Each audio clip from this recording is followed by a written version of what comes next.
This is Clinton and my core classics. I am running Rise of the Rune Lords along with 4 intrepid adventurers. We have GM Jeff. I feel a song coming on. No, it's just gas.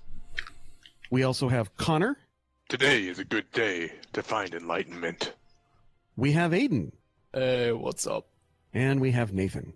That's me. And we are here to have a grand adventure. You guys ready? Sure. I'm actually glad you asked because I got some errands I gotta run. Okay. Now. Let's do The this. enthusiasm here in the studio is amazing. Not ready, but I guess we can't help it. So last week, we had a little goblin commando attack, and you saved a local notable, Aldern Foxglove, a noble local personality. An NPC with a name, which means he has money and rewards for us, right? He does. In fact, he offered them to you as a reward for saving him. Oh. He's staying down at the Rusty Dragon, a local adventuring tavern, as a way to thank you for helping to defeat the goblins. Oh, so he doesn't live here on the map with this house? No, you don't know that. Oh. But it sounds like he's staying at the inn. Oh, okay. I go knock on the door. Where? Right here. We're out front of this big house. Oh, that big house? Yes. That big house is not Aldern Foxglove's. I know. He just happened to be passing by at this time. Exactly. He was heading to the White Deer. Brother Davros is concerned about the locals, that they may not know that the a clergy and several brave heroes might have saved them from a goblin attack, and want to make sure everyone's okay. Whoa. And that the right names are dropped for further donations and such. But I see. So as you go to knock on the house, the person inside said, "Go away! There's a goblin attack." A true man of the Lord.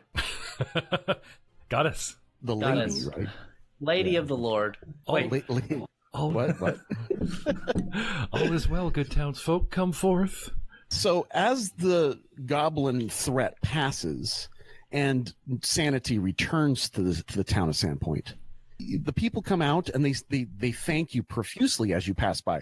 Word spreads very quickly through the locals that you are now becoming household knowledge, unless you take care to hide your name.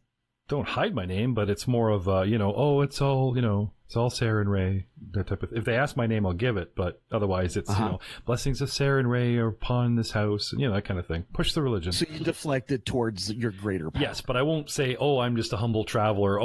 My name isn't important. Sure, I'll drop my name, but I'll still give the pitch. You're doing the goddess's work. That's right. The goddess saved you today for the low price of. Wow. Lip service. Okay. Today we'll get off of lip service. If it's worth anything, I'm going to go make an effort to try to forget Reeton's name. Like, make sure nobody knows his name. Like, if people ask, was it scary? But like, me, Uller, Brother Davros, Sir Braskin, and the other guy. It was really brave of us, wasn't it? He recaps the name and suddenly changes the dwarfs. So it gets lost to obscurity. Yeah, that sounds about right. I think his name was Twinkletoes. Twinkletoes. Something like that. That's great. All right. Well, everywhere you go in town, locals welcome you. A simple walk down Main Street might result in the local baker, Alma Averton, charging out to press a fresh baked loaf of bread into your arms, with worried comments that you must be starving. A visit to the Hagfish, a drinking establishment down by the wharfs, brings an immediate round of cheers, applause, and round of drinks in the house. And likely a challenge to drink from Nora's tank. And you need to go there to check out Nora. It's a famous establishment. It's one of Sandpoint's most popular taverns, especially among the fishermen and gamblers. It's also Sandpoint's best bet for a good old-fashioned seafood meal. It's owned by a gregarious one-legged man named Jargy Quinn. The Hagfish gets its name from the large glass aquarium that sits behind the bar, the home of a repellent Varisian hagfish that Jargy affectionately calls Nora, despite the fact that he's had Nora replaced dozens of times. The Varisian hagfish don't live all that long in Quinn's aquarium. Yeah, there's old Nora. Hanging from a nail next to Nora's tank is a leather pouch bulging with coins.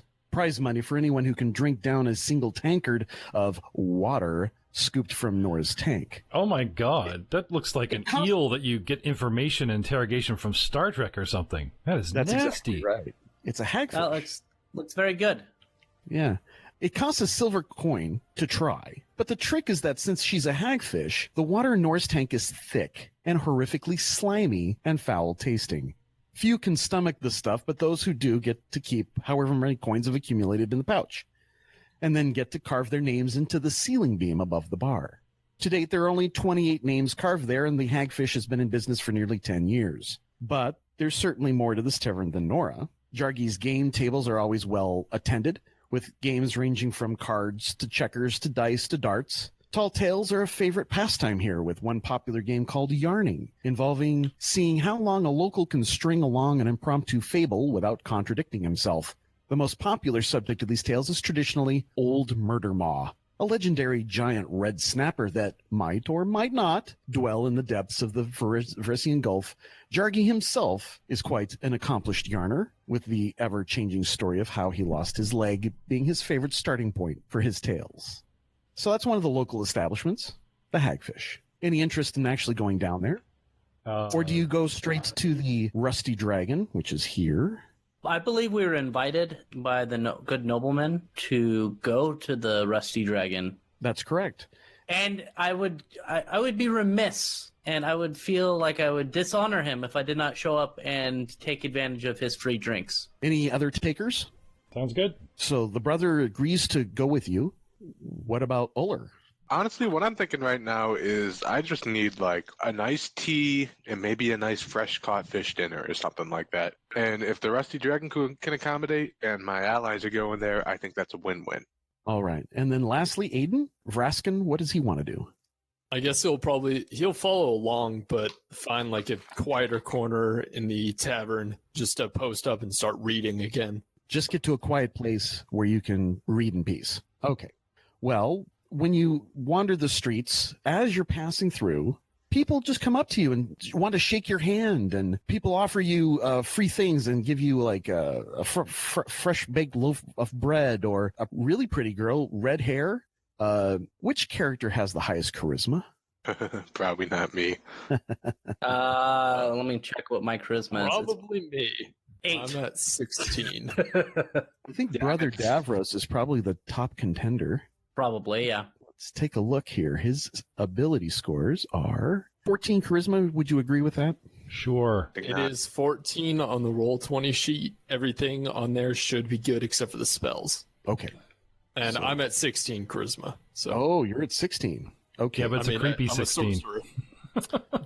So a really pretty redhead with a very low-cut bodice approaches you, and she shyly gives you some flowers and then runs off giggling. She's in her early 20s, but still acting kind of young. There's a Shayless Vinder is her name. Wow. For those of you at home, this is a beautiful woman. Yes. My type of gal, pale redhead. With a very low-cut bodice. If you like slutty redheads, she's perfect. They're my favorite. So you wander through the streets and you're well received. Unless you don't tell people, they come up to you and they say, "What is your name, great hero? We saw what you did there at the town center and it was amazing and you guys are wonderful heroes."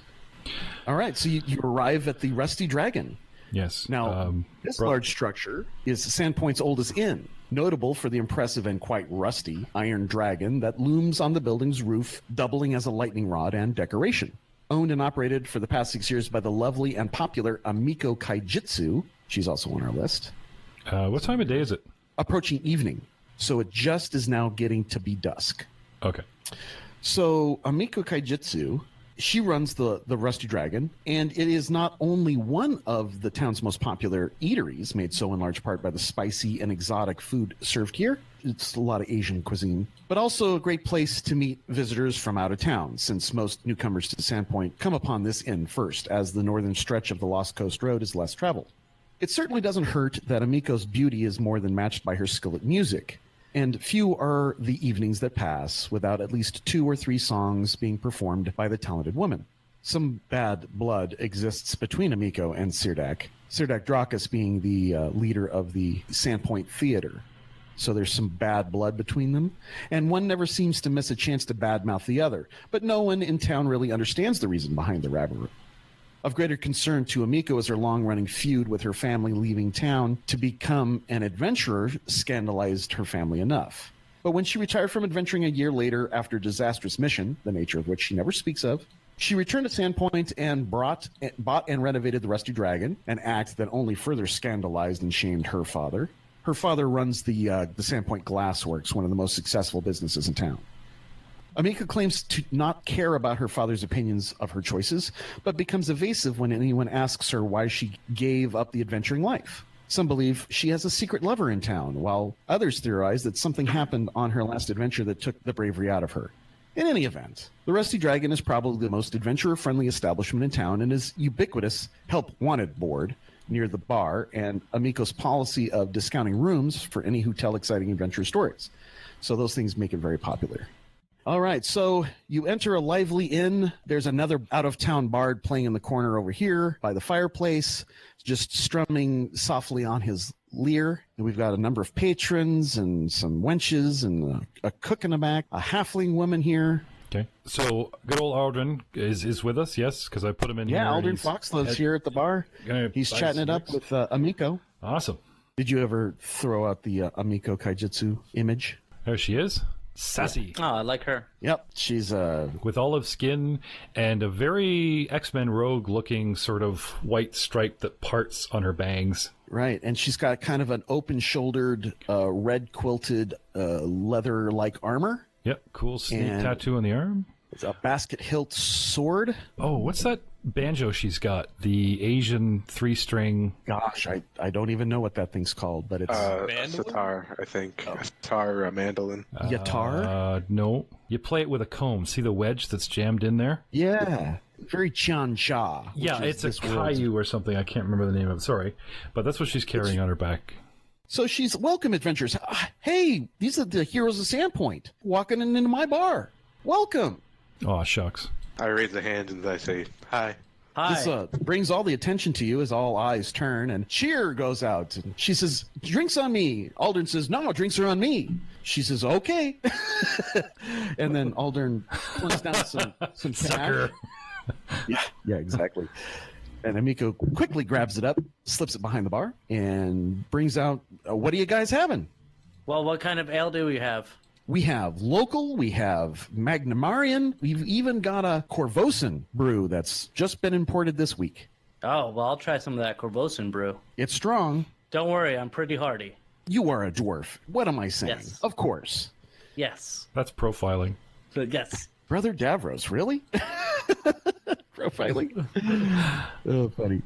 Well, saunter up to the bar or have a seat, wherever you'd like.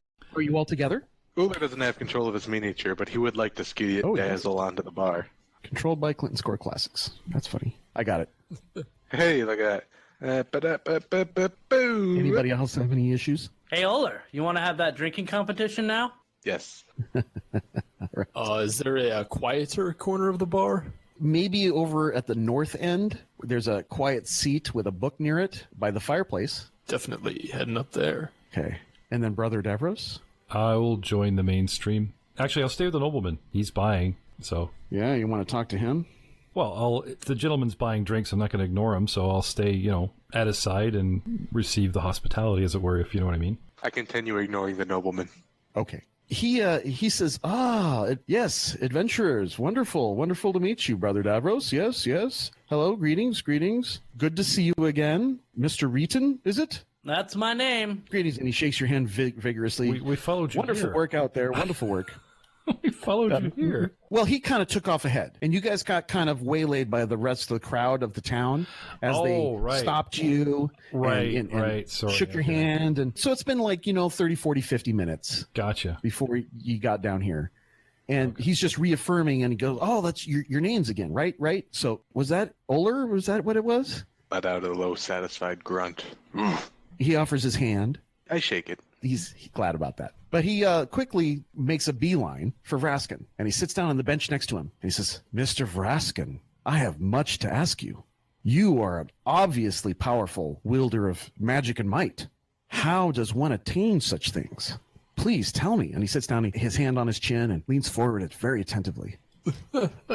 Strength comes from training the body.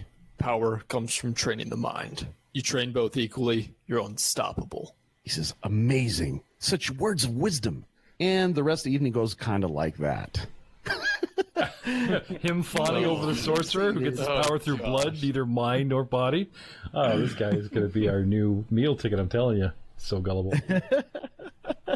So he's very interested in what Vraskin has to say, and he asks questions relating to, where did you come from? I guess we can ask that question. Where did you come from? From the land up north. Where north? What village? I'm not at liberty to disclose that. A man of mystery. Is that part of your power too?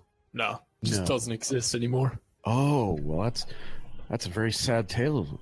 Someday I hope you can trust me enough to tell me.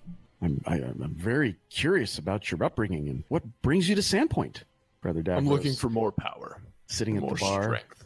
More power, more strength, Aldrin says. Okay, I see. Well, we're going to need it here if we are suffering goblin attacks, and there's even, I hear tale of giants in the woods. It's not safe for travelers today. We need heroes just like you to save innocent people like myself. We need help from danger. I think people like you are the ones to do it. Miko comes over. Reeton and Uller, you were interested in having a drinking contest? I'm interested in having a drinking contest. As long as it's on the house. And it is on the house all night long. All right. So in general, a character can consume a number of alcoholic beverages equal to 1 plus double his constitution modifier before being sickened for 1 hour, equal to the number of drinks above this maximum. So it really just comes down to who has the higher constitution. Probably going to be the barbarian. Call it a hunch. We don't have to roll or anything? No, according to the rules as written, no. Alcohol is a function of constitution.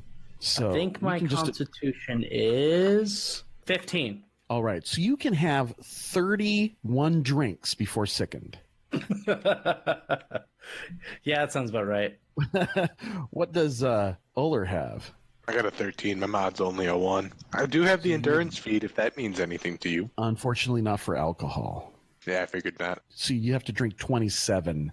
It's close. For the rest of the evening, you're slamming them back one after each other. Uller's given Reeton a pretty good 1-for-1, but it's at the very, very end when the 30th drink comes out that Uller's like, I'm done. Pass the bartender the keys to your horse. That's responsible. the lead to the horse. So, Brother Davros, any words of wisdom from the good cleric about what does Serenray think about drinking? Well, obviously there's sanctimonious wine and such. Right now, though, I choose to stay sober, so I'll have the courtesy drinks that are purchased by the nobleman type of thing, but I sip at them, and they ask for more. I still hold up. I still have a half one kind of thing. Like I keep it slow going. Becoming intoxicated does not interest this half elf today. Stay 1 seat away from the other two, so I'm around the corner of the bar there, and then in the back by the fireplace we have our sorcerer talking to a very enamored nobleman, right? He's very enamored with Vraskin nobleman. Yeah. He wants to take you home. He really is asking a lot of questions, when you transform your hands, what does that feel like?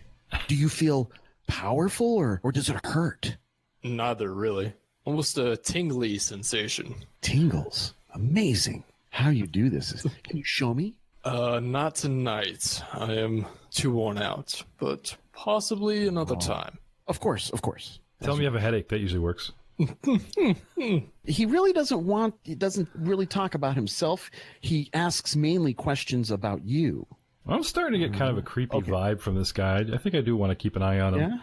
Yeah, take note of his interest in our sorcerer. He seems a little bit too interested. That's what I'm thinking. I'm not getting the usual, oh, wow, dark arts, how exciting. Let's do parlor tricks and, take the mummy's corpse and everyone, ooh, behind the curtain and, that kind of noble thing. He seems a little creepy interested to me. So, Better watch my drink tonight. Yeah, wake up in the morning, the sorcerer's got no hands. All right. He mentions that he will be returning to his townhouse in Magnamar in a few days, but he's hoping to go on a boar hunt in the nearby Tickwood Forest and would really like Vraskin and his companions to come along. I think he just wants to be alone in the woods with Vraskin. Yeah. This is getting all kinds of creepy. Oh, look, Sir Vraskin, there's some magic stuff over here in the bushes all alone with me. I saw Game of Thrones. This world is HBO. You go on a boar hunt, and there's some moron, spiking your drink, and next thing you know, they give everything to Sean Bean, and Sean Bean always dies, like in every movie. This is not going to go well for Vraskin, I'm telling you. Damn it, I wish I took Detect Poison. So, Vraskin, do you decline the offer? No. I'll take him up on it as long as my companions want to. Oh, yes, they can come too, he says. Of course. Oh, hell's no. Well, it was less of a question of if they could come with and more of do they want to come with. Uh-huh. Because I'm not going without them. So you kind of look up to the other three and ask them? No, I'll tell them you can go ask them. Oh, sure. And he turns and says, Reeton and Brother Davros and Uller, I have a question of you. I'm going into, I'm having a boar hunt in the nearby Tickwood, and I would love it if all of you come and attend with me. I will be going via horseback, but if you don't have a horse, I would gladly buy each one of you a horse. I'm not very fond of horses. Alas, Sarenrae forbids hunting for sport. Only necessity, food of the land, that sort of thing. I must decline. I will donate the boar for a feast here at the tavern for everyone to partake in. I will attend, if only not to tend to anyone becoming accidentally injured. Yes. Excellent. Thank you. Yes, your dear, ministering would be dear, well received. I'm not breaking any tenets. It's fine, dear. Just yes. Sorry. He looks at you quizzically. Sorry. Something caught my attention to my left shoulder. Yes, began muttering to himself, and then, sorry, apologize.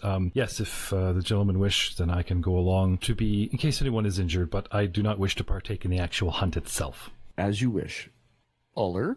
I gotta say, I don't think that unnecessary slaughter is really something that I had in mind for this trip. It's one thing if somebody's in danger, but this sounds like more poaching than anything else. Mako pipes up and says, no, you're doing us all a favor. Those things are menaces. We hear about farmers and woodsmen getting mauled by these things all the time. So if you can thin them, it's a good idea. I mean, there's also fire-pelt cougars there and the rare giant ticks. So if you guys are pretty competent, if you can clear some of that stuff out while you're out there, that'd be great. Really do us city folk a big favor. All right, I'm in. If only to clear the paths. Yeah, there's a big bubble appear over a Taiku's head that's like, accept mission, yes, no. Accept mission, side yes, quest, no. Side quest. Oh, okay. Exactly. Well, over the course of the... Oh, go ahead. I was going to say, I'm pretty well liquored up, so I'll pretty much agree to anything right now. Yeah, where's the boar? Yeah. He leans into Aldern. Anything. Well, Miss Kaijitsu, since you put it that way, we'd be happy to help, I'm sure. Oh, that would be great. So Aldern says... No, darling. Tomorrow... I didn't accept tomorrow just because the pretty girl asked me. She had a valid point, darling. What? Sorry? Oh, good. We're back to that bit. I was hoping we'd see that one again. Are we... Aldern looks a little confused at Brother Davros, and he says, well, I would like to go in the morning. Would that be okay with you? I might be nursing a hangover, so could we maybe start the next morning? I do have business in Magnamar coming soon. He does it looks like rolls his eyes up a little bit and he's looking around and doing calculations. Yes, I suppose 2 days' time. Very well. Good. I shall meet you then. And so he seems satisfied with the conversation so far and bids all of you good night. Night. And so what do the rest of you want to do?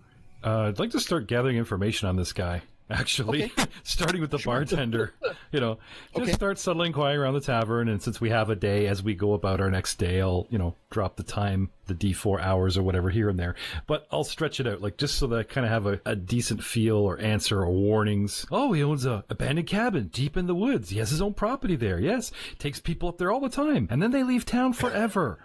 That's the type of thing I don't want to hear. Okay, so you spend the next 4 hours just canvassing people at the local taverns, markets, and gathering places. And you're asking about information on common known facts and rumors for this guy, Aldern Foxglove. If he leaves or goes to bed and someone's leaning in going, oh, you don't want to throw in with him, I'll poke for those questions. But, the big telling investigation will begin tomorrow. Okay. But tonight, just a quick 5-minute, have you heard of this guy? What's the deal with that guy? Amika goes, she's cleaning her, the classic towel in the glass. Aldern? Oh, no, that guy. He's got a family manor way down to the south, about 25, 30 miles south of here. But that place burned down long before Aldern was a thing. So his family's been around the local area for a long time. Aldern himself, he's harmless. I've never seen him harm a fly. So it's strange that he's showing interest in the dark arts, but, she looks around. Having a little bit of knowledge of everything is a good thing. The more Kaijitsu speaks, at length and comes closer, Brother Davros becomes notably nervous, constantly shooting glances to his one side as if checking for something. And as soon as she's done talking, he thanks her and then quickly gets up from his chair and moves off somewhere, muttering to himself. She's looking at him as she trails off. Okay. I thank her. I let her finish and thank her, but as soon as she's done, still as if the chair beside me is giving me a look of death, off I go. He goes, okay, head off to the restroom or something, looking down and mumbling. The outhouse. Yes. It was a harmless question, darling. That's it. No, it's fine. I see. I'm not interested in her. Off he goes. There are communal outhouses around. Okay. Find a tree or a... Okay. Well, in that case, instead of using the bathroom as an excuse to get away from the pretty young lady, then I'll just, I actually go talk to the sorcerer. Okay. Can't people see I'm trying to read? Oh, don't let me disserve you. I just... No, that was out of character. You're good. Okay. What is the book that Vraskin wants to read? How to win trends and influence people. Trance and control people. That hurts.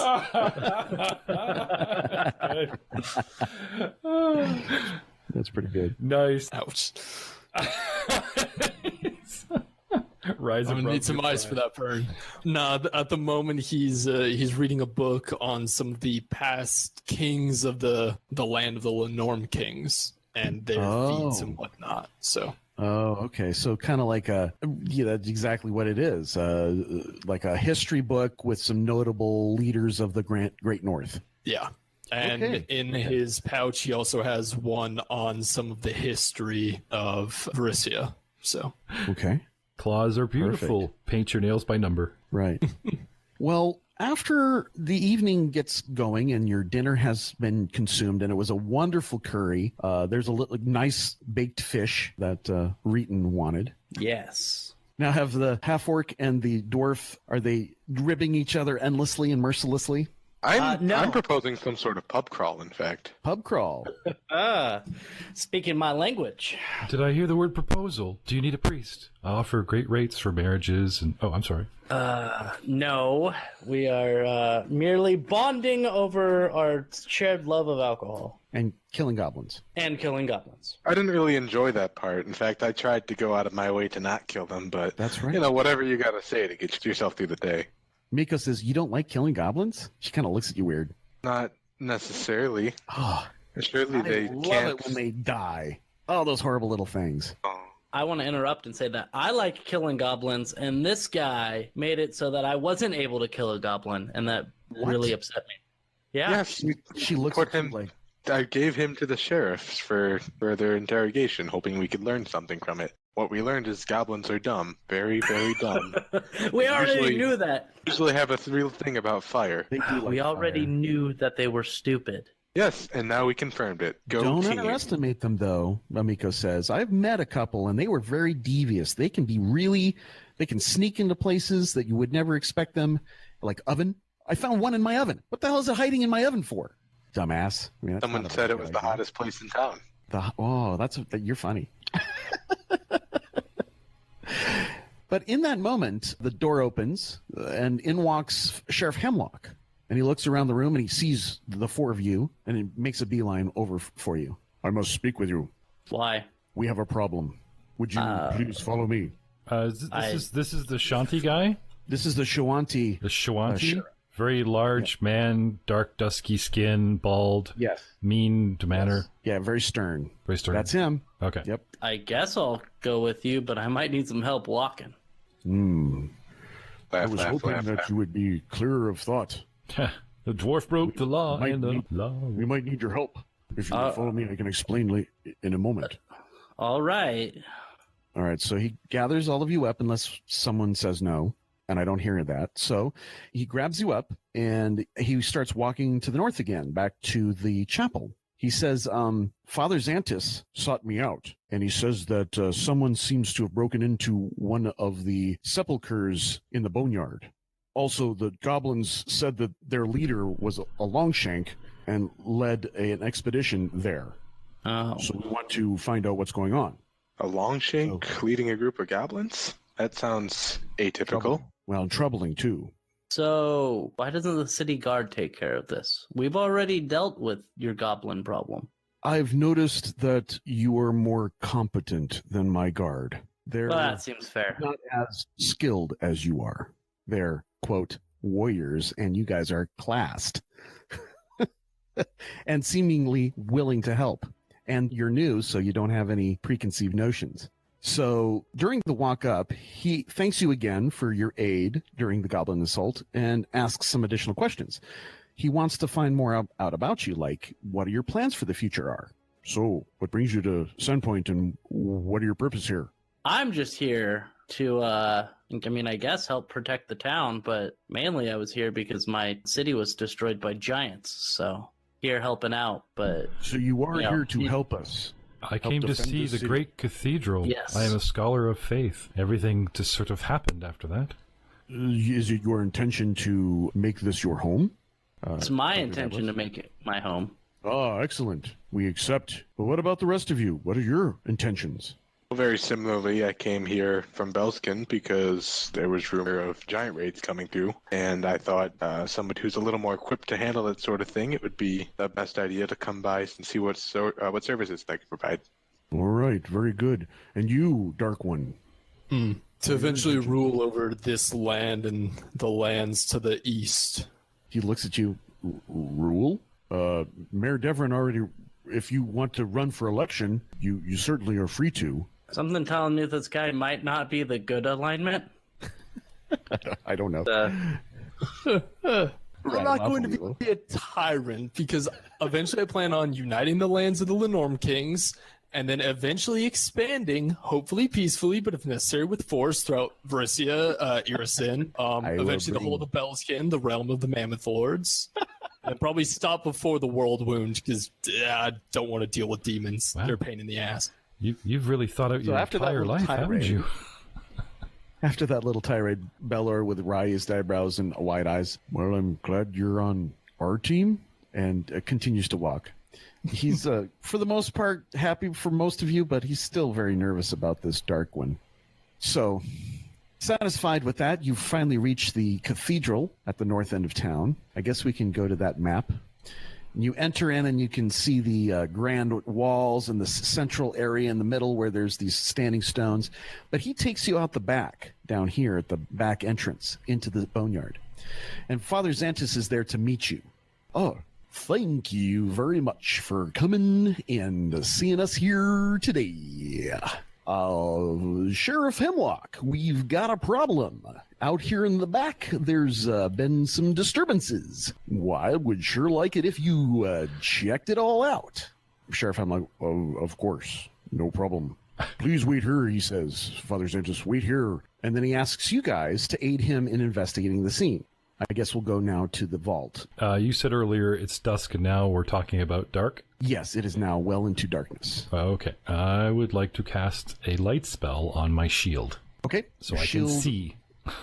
Is it a pure white light, or is it like this colored yellow like the sun? It's a golden sunlight. Glow. Yeah, bright yellowish. Okay.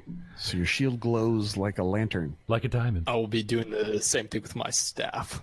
Okay. So quick word or two of magic and light appears. The vault in question is a 20-foot square stone structure that stands near the wall. Used to house the remains of previous caretakers, priests, and acolytes who served at the cathedral, the stone door does indeed hang ajar. The ground around the place is churned up as well. Can I get some perception checks? You guys can go ahead and roll them. So the first to roll is Vraskin, who rolls a 9. Uller rolls a 19. Plus, I got dark vision, if it matters. No, this is to notice something. 3. Brother Davros has a 3. I rolled a 2. And Nathan, finishes with a 7. Yeah. So only Uller notices that many of the footprints are goblin prints, but some of them appear to have been left by a larger humanoid. If you want further information, a survival check is necessary. I would like to walk up to those footprints, and then I will do a survival check. So I got a 21 on my survival check. Okay. So you discover that about 6 goblins and 1 medium humanoid climbed the wall, then approached and entered the vault, and then later left. I call the sheriff over and I give him my thoughts. Was the sheriff still with us? Yeah, he's there in the background. I do that. You beckon him over and he comes. And I say, look at these footsteps. And I point out some patterns that are very obviously one coupling of each. I repeat this a couple of times and I say, you see these tiny ones? Obviously, these are the goblins. But look at these pair over here. This is either a goblin who's gone through puberty one too many times, or we're looking at a full-fledged person. Yes, it seems that way. I wonder what it is that they did here. Stole stuff from the vault? I point at the dwarf and I'm like, he's probably right, you know. Well, let's investigate. I'd like to follow these tracks into the crypt. I'll get to about as far as here, and I'll be like, is it all right if I enter? Yeah, please. So by opening the door, something appears as I work this interface. There we go. And they rush out and attack. So let's get, I would say that neither of us are surprised. So it's just going to be turn 1. So we have a combat.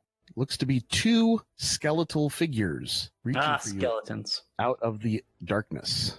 The only thing I'm good at rolling. The one I rolled was 18.01. Yeah. And then I got to look up my creatures here.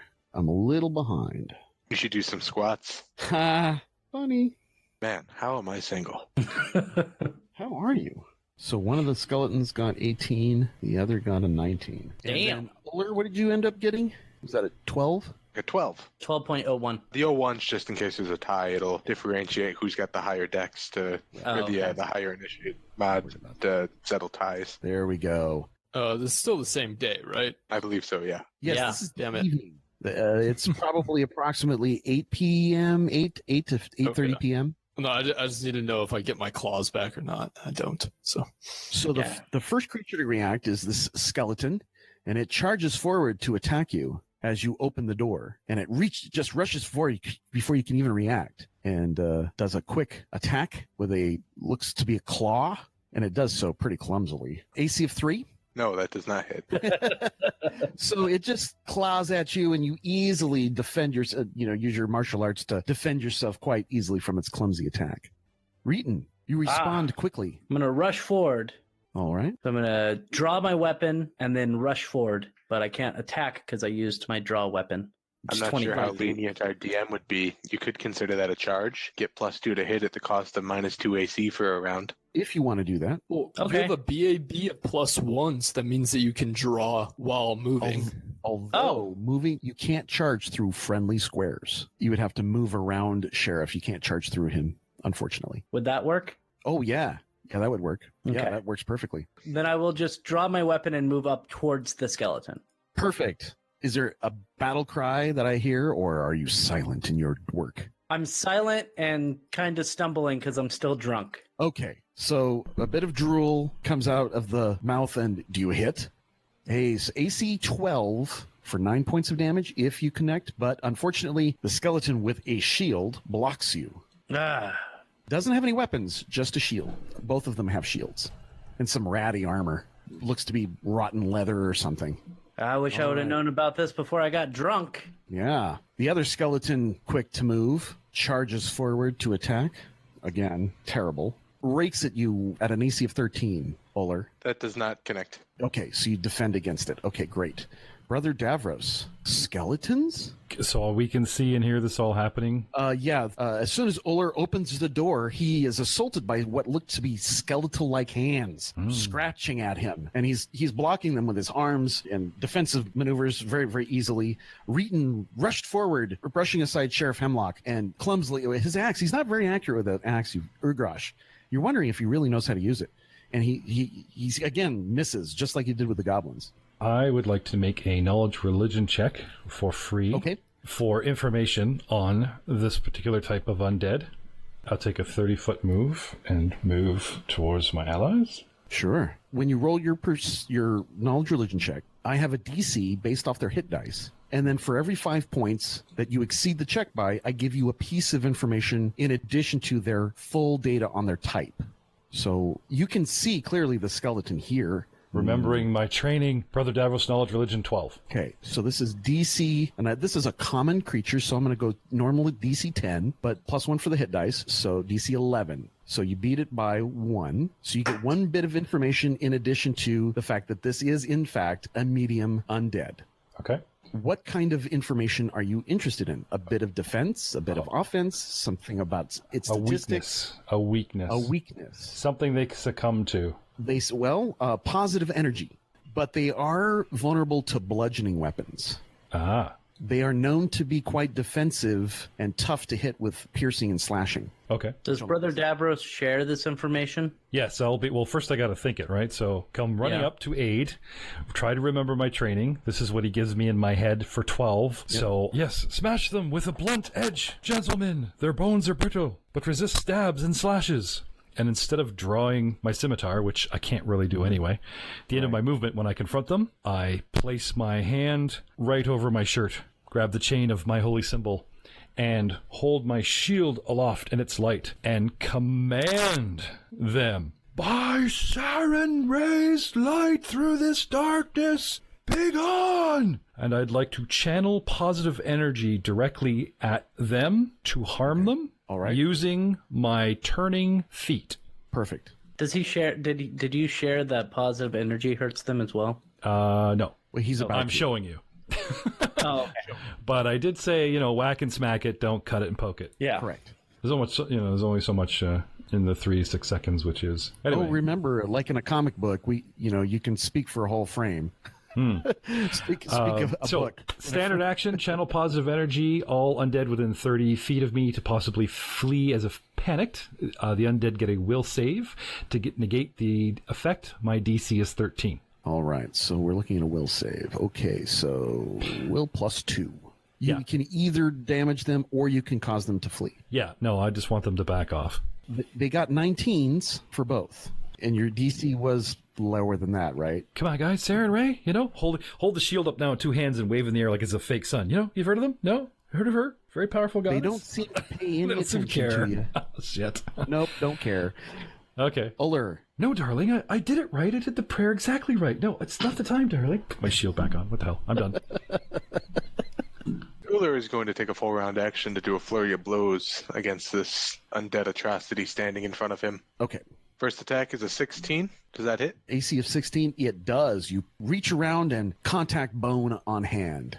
10 damage. 10 damage, destroys it immediately. I would like to use my other flurry attack on the other one. Okay.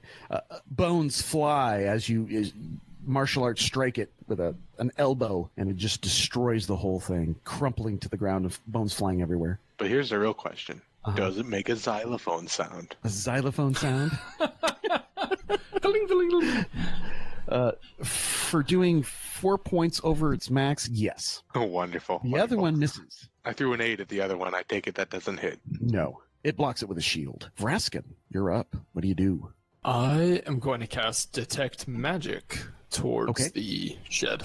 All right. So this is a concentration spell. Even though you cast it as a standard action, you have to maintain concentration, and it's up to a minute per level. The first round of concentration allows you to know whether there is the presence or absence of magical auras within the area, and the area is a cone-shaped 60-foot range. So kind of point in which direction you want to detect. It'll be pretty much like straight this way. Okay, I see what you're doing. All right. So up to 60 feet away, stone has been known to block it, thick wood, most metals about an inch thick, or lead of any kind will block, and you know all these things. Yeah. Okay, so you do detect magic in the area. Okay. That's all I can tell you right now. That is the end of round 1, gentlemen. We are now into round 2. The skeleton that was destroyed is no longer a factor. Reeton. I'm going to move forward and try to attack this last one, see if I can actually hit something. Luck is on your side. AC of 21. Is that a threat? Hang on. What's the sheriff doing? The sheriff, he is going to move around and make sure that there's nothing coming at you from the other side of the area. So he's going to do a hustle. Sheriff, guard my back. It looks like he's evaluating how competent you guys are and what your powers can be. So he's watching you carefully. Reeton, does that threaten? I don't think so. It doesn't look like it. I think maybe your Urgrush is ×2, and you have to roll a natural 20. Is that right? Sure. Oh, almost certainly. I can. Confident either. Do you know how to check? I'll double check this now. I'm almost positive that is what it is. Yeah, probably. It is a 20 crit ×3 multiplier. Oh. Okay. Okay. So only on a natural 20 will you threaten. Okay. But does not enough damage to completely, well, actually, it does only 4 points, but that's enough to destroy the creature. Good. You knew it should have just really cleaved into it hard, but because of its nature and makeup, slashing weapons do 5 points less. Ah. Urgoshes can be piercing or slashing. Both equally useless against them, yes. All right. I told you, stop using those. All of the skeletons in your view have been defeated and destroyed. Brother Davros, what do you wish to do? I will bravely head straight into the structure to make sure it is clear. All right. Going inside. And, draw my scimitar and then head inside. You draw your scimitar. And then well, the holy inside. symbol wasn't doing so good, so yeah. Draw scimitar as a move action, move inside. The vault interior turns up two things of interest. First, there's like a discarded robe lying in the corner. And secondly, and more disturbing, is the fact that a sarcophagus of some religious figure has been opened and the interior is emptied. Is this the demolished rubble on the south side of the map, the bottom? Yes. So what's at the back there? I wave them in. Yeah, if nothing's going to jump out and attack us immediately, then I'm going to try to defy the gods and kill the turn tracker and wave them in and, head in and investigate what's at the back here. Yep, that's fine. But I'm afraid you're going to tell me next week? I would like to tell Vraskin the results of his detect magic if you'd like to continue. Yes, I would. All right, now you can determine as the second round the number of different magical auras and the power of the most potent aura. In this case, there's only one, and it is faint magic. But what the results of that and what really is magical, we'll find out next time on Clinton Score Classics. And thanks for everyone for playing. Hopefully everyone had a great time. Did everyone have a great time? Yeah. Yes, we were victorious. Okay, great. Good Still changing the voice, eh? We were victorious.